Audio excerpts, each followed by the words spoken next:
Kyle here from allmediareviews.blogspot.com. I'm going to do some more of these Tiermakers, if I can squeeze them in here. I'm going to do the Mars Volta.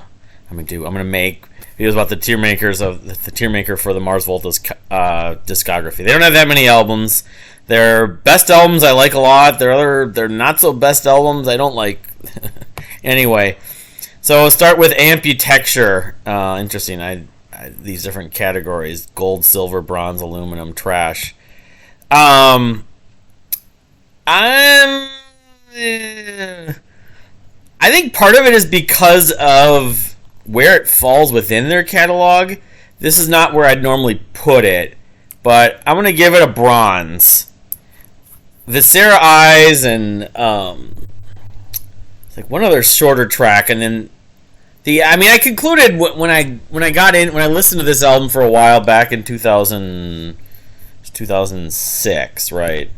That half of it I really liked, half of it tended to meander. I didn't like some of the nasal vocal lines that Cedric had, but like the Great Misdirect from Between the Buried and Me, I probably owe it to myself to go back and revisit it. I might feel a little bit better about it, but it's a bit much. I mean, it's long, and a lot of the wherever there are tetragrammations. There's 3 or 4 epics, like 3 epics on it. They kind of overstay their welcome at points, but it's almost like a Tales from Tropic for Ocean's Things. There's still enough in there that it's probably warrants some effort to revisit. When I first listened to Tales, I didn't get that into it. I like it, Revealing Signs of God, and then it's like, but then I later came to learn I like 3/4 of it. Still don't like the Ancient. Francis the Mute is gold. That's an S tier. It's not a perfect record to me. I talked about this in the Empire, the Modern Progressive Art Rock lists, but it finished rather high. I think it was in the top 20 or 25 albums.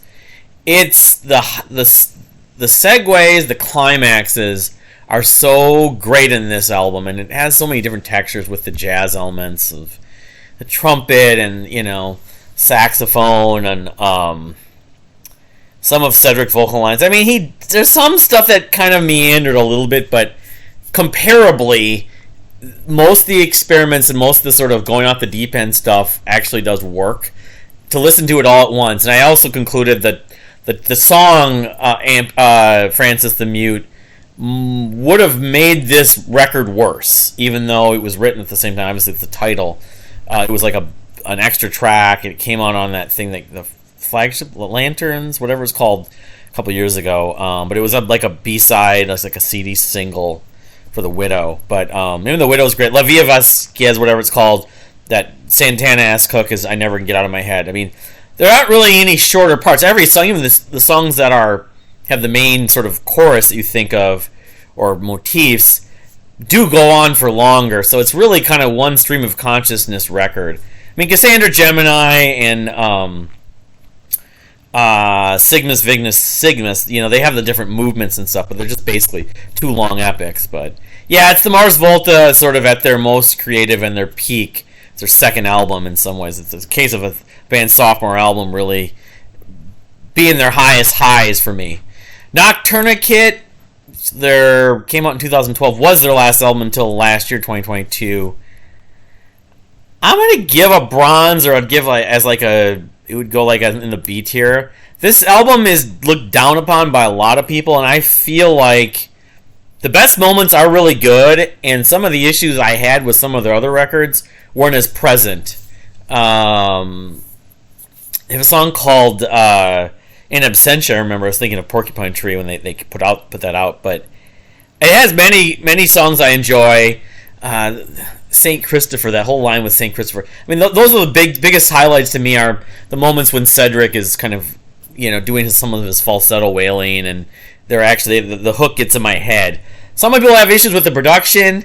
It's a little hot at times, but compared to some specifically one record, the record that came before, 2 records before it, I think it was 2 records. Yeah, the production is much better. I mean, it's not perfect, but I know they use more electronics on this record, but I felt like it was a bounce back record, even though it was their last record for many years. So, the Bedlaming Goliath, I'm gonna give this aluminum, or would be, I guess, a C tier. This album on paper, the song rating is very good. The songs are the most concise among, well, for the most part. It's just the production. I've said it a million times now over the last, 15 years ago this album came out. It's just so hot. It's like a product of the noise, like the loudness wars, the cymbals clip. I know they had Thomas Pridgen on this record. It was his first record, the new drummer. It didn't matter. They had that one song, Ouroboros, I mean, there were a bunch of singles that were big, and I was enjoying it initially, but I just, after about the fifth time through it, I'm like, oh my god, I cannot stand every 3 seconds, every 10 seconds, it's like cymbals clipping. It sounds so compressed, sounds like fingernails on a chalkboard to me. And it became more or less unlistenable, unfortunately. But again, I actually think from a songwriting standpoint, like the demos, if this could get remixed, I would totally flip on this record, and it might be one of my favorites. It would at least be in the silver tier. But because from a songwriting standpoint, I really felt that they kind of found the marriage of being really showing their musicianship, but still creating songs and some hooks on some of these songs. But it just is. It's terrible. I can't listen to it. Should be not having some of this stuff up here, but just some tabs and stuff. Anyway, from the last video I was making, the Deloused in the Comatorium, the debut album, which is their most well-known record, their signature record, their most revered, their constant go-to, and I guess I'm going to... Well, no. As much as I love it, I'm going to give it a silver or give it an A tier. Just basically because I felt like, while I love the flow of it, they were a breath of fresh air when they showed up. They were the first band that really was out there in terms of visibility, doing some kind of progressive rock with sort of the modern... alternative rock, post-grunge, grunt, whatever. That actually, they kind of molded and created their own sound in a lot of ways, and pretty much did, actually. They created something new in many ways. That's what the greatest strength of this, and the most important piece I've always taken to this. But I just I look at the record at face value, and it's still kind of, a lot of the songs are in the same key. It's kind of like one long song in some ways. I mean, the second track, I'm spacing on, they're all Latin titles, but I just feel like on this record, they came out of the gate, all guns a-blazing, but they would go to bigger heights with the next record. And as a whole, since then, like thinking back on it, I wouldn't listen to this as soon as I'd listen to Francis the Mute. It's kind of, maybe they should both be under the gold tier or S tier, but I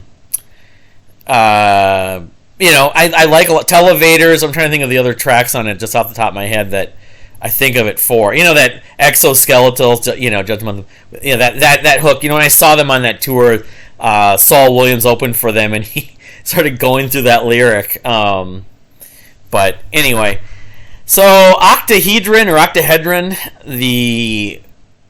least it was stripped down record from 2009 that followed the Bedlaming Goliath. I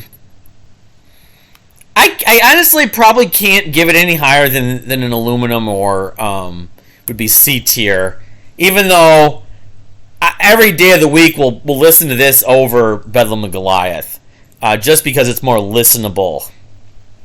I think actually I'm mixing it up.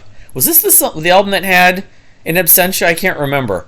All I remember is this album, it specifically was very it was stripped down, and it was like almost like an acoustic record. And it's kind of funny because the hipster, National Public Radio affiliate station, The Current, even started playing songs off it. And I'm just rolling my eyes how they would play tracks off of this album because the songs were shorter, but they wanted nothing to do with any of their other records, which just kind of was a complete double standard in my mind. But I mean, is it a very memorable record? Not that much. I just remember most things about it is just very acoustic, shorter tunes, more trippy. There's a few busy parts, but as a whole, it's not heavy. It's far from anything close to being like heavy rock or metal. I know the Mars Volta aren't considered metal, but they get heavy at times. This is not. But is it an unplugged record? No, not exactly. It's more stripped out. It's more their kind of approach to less is more, I guess you could say. So then the self-titled, I hate to do this, but I'm putting it in trash. Honestly, I like the first couple songs a little bit, and then every song on here just, I wanted to hear something I liked, and they just didn't have anything. It was just, this is just a little ballad, and another ballad, and a little trippy little part here, but there's not much to it. There's no riffs, no energy, no vocal like lines. Cedric wasn't, extending his voice in any way. There was no kind of, crazy sections that went on. Just no fast drum part. There's nothing about the Mars Volta's music on all of these records. Even the Bedlaming Goliath was present to me very little. Very little to none. Like, you take some of the little snippets on maybe Nocturna and the little psych moments. That was about it. And they just reinvented the sound. They may as well just have called the band something else, I guess. But will they actually... it's like the Pain of Salvation thing with the Road Salts or Opeth when they basically ended the growling. Are they going to continue to make music like this?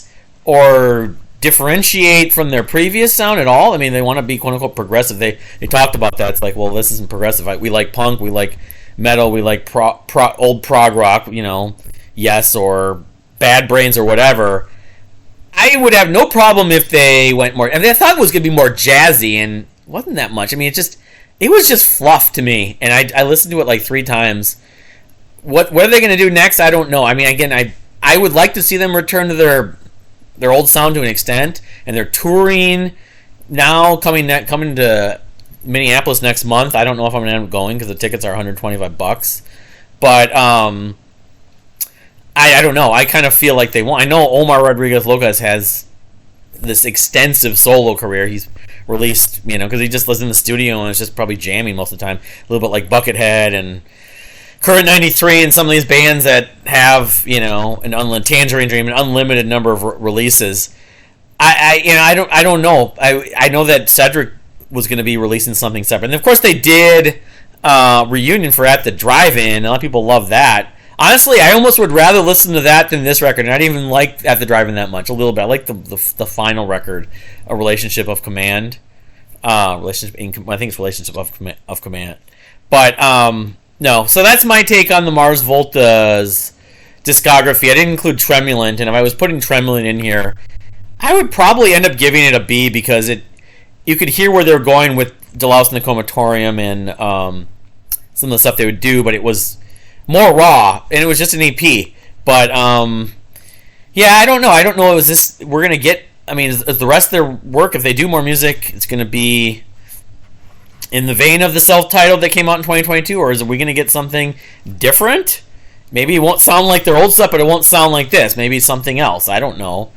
Or are we going to get something more in the lines of like Deloused or Francis the Mute or something else? I'd love to see it. I don't assume it's going to happen, but anyway, thank you for watching. Please subscribe if you haven't subscribed, and we'll see you next time.